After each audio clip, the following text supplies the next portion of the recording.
Fridtjof Schuon, résumé de la métaphysique intégrale. Chapitre 11. Anonymat des vertus. Selon saint Augustin, tous les autres vices s'attachent au mal pour qu'ils se fassent. Seul l'orgueil s'attache au bien pour qu'il périsse. Et de même, le curé d'Ars dit « L'humilité est aux vertus ce que la chaîne est au chapelet. Enlevez la chaîne et tous les grains s'échappent. Ôtez l'humilité et toutes les vertus disparaissent. »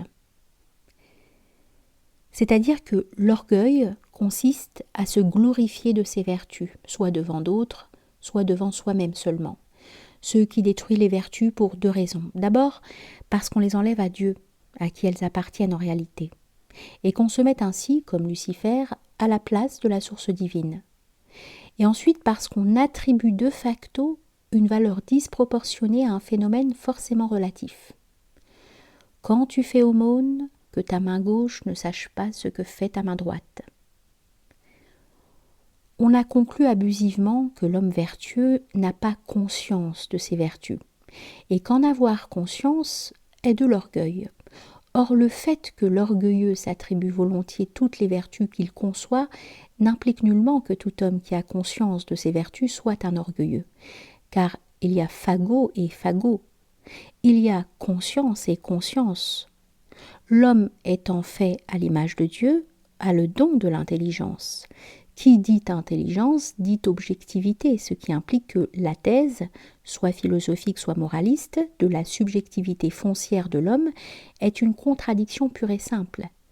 Car celui qui est privé d'objectivité ne saurait constater quoi que ce soit, même pas qu'il est subjectif.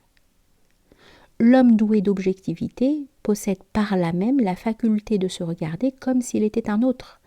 Or, si nous devons admettre que d'autres ont des qualités, et l'humilité l'exige, nous ne pouvons pas nier pour nous-mêmes la possibilité d'en avoir.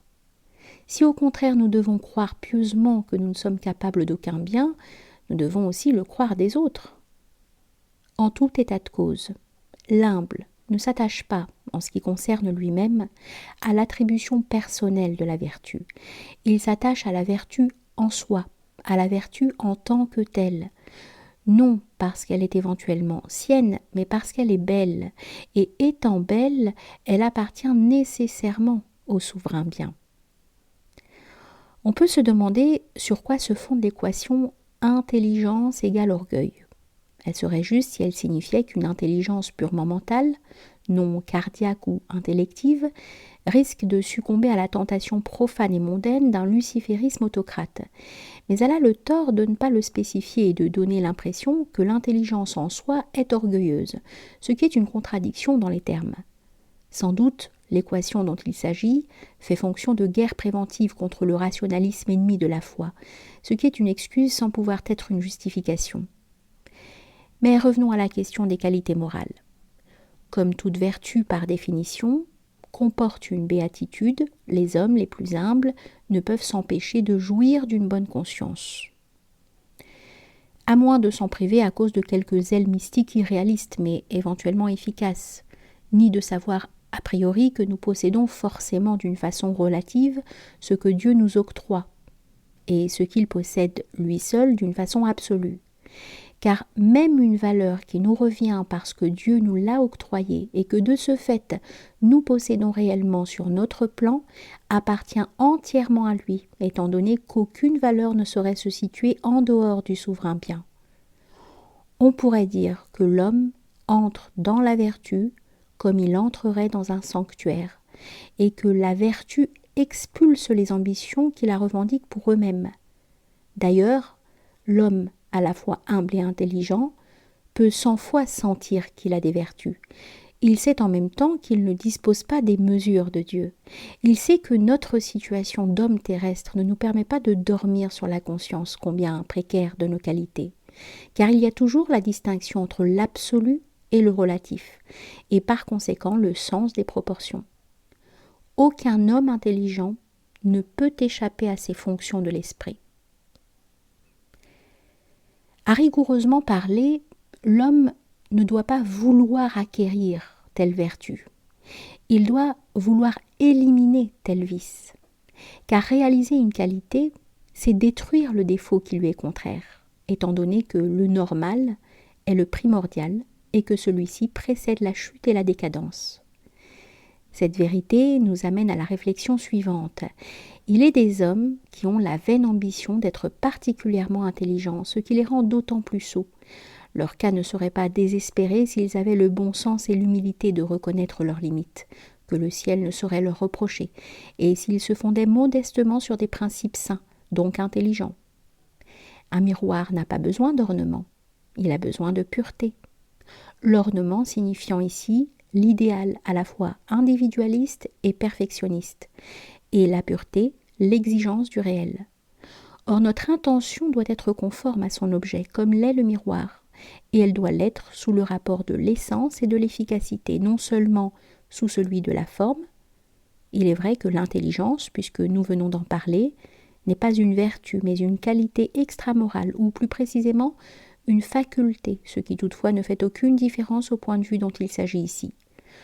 D'autant que l'intelligence se combine étroitement avec la vertu dans la mesure où, étant fidèle à sa nature intime, elle est objectivité, donc détachement et impartialité. Être tout à fait objectif, c'est un peu mourir. En un certain sens métaphysique, seuls les défauts nous appartiennent. Les qualités appartiennent à Dieu, au bien en soi. En éliminant les vices, nous permettons aux qualités de Dieu de pénétrer dans notre âme. À un autre point de vue, nous l'avons dit, c'est nous qui entrons dans la vertu. De toute évidence, le mérite de la vertu échappe à celui qui croit que la vertu c'est moi. Avoir conscience d'une vertu est une chose, se complaire dans cette conscience en est une autre. Nous pourrions aussi nous exprimer ainsi. Tout homme aime être dans la lumière et à l'air frais. Aucun n'aime être enfermé dans une tour sombre et sans air.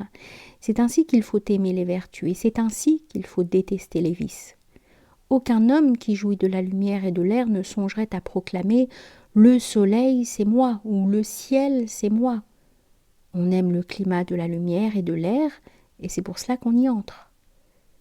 C'est ainsi qu'il faut entrer dans les vertus, parce qu'elles s'imposent par leur nature et parce qu'on aime leur climat. L'orgueilleux à qui l'on reproche un défaut ou bien le nie, ou bien le minimise tout en le revendiquant éventuellement avec un individualisme cynique en disant « mais je suis ainsi fait », ce qui est diabolique au fond car Dieu seul a le droit de dire « je suis celui que je suis ». L'orgueilleux ou bien nie ses défauts ou en est fier. Le corollaire de cette attitude est qu'il exagère les défauts d'autrui, ou même qu'il projette ses propres défauts, sans les minimiser cette fois-ci dans les autres, y compris ceux qui n'en ont pas trace, ou même surtout dans ceux-ci, par une sorte de vengeance. L'humble, au contraire, ne croit pas avoir droit à un défaut, et à plus forte raison ne croit pas avoir des défauts intéressants et aimables. L'humble aime mieux être un mendiant dans la lumière et à l'air frais que d'être un roi dans une tour obscure et sans air. Et il ne songe à dire ni que son obscurité est lumière, ni que la lumière c'est lui. Certes, l'orgueilleux peut avoir des qualités naturelles, mais il ne faut jamais excuser l'orgueil à cause de telles qualités, car l'homme n'a pas le droit d'aimer ce que Dieu ne saurait accepter. Pour vaincre un défaut, il faut utiliser tout ce qu'on a et tout ce qu'on est, l'intelligence, la volonté et le sentiment. Nous entendons par ce dernier mot la capacité d'aimer, laquelle implique aussi celle de détester. Le sens du beau implique forcément le sens du laid, puisque nous vivons dans le monde des contrastes ou de la manifestation contrastante. De même, nul ne peut vénérer s'il n'est pas capable de mépriser. Certes, il y a un point de vue métaphysique ou mystique qui transcende toutes les différences et ne considère les phénomènes que sous le seul rapport de leur simple existence, de leur caractère de manifestation divine ou de maya. Mais ce point de vue ne saurait intervenir légitimement dans toutes les situations. Il faut savoir mettre chaque chose à sa place. L'intelligence nous informe de la signification cosmique et de la nécessité humaine, individuelle et sociale, des vertus. Elles nous montrent leur valeur évidente en même temps que l'absurdité des vices.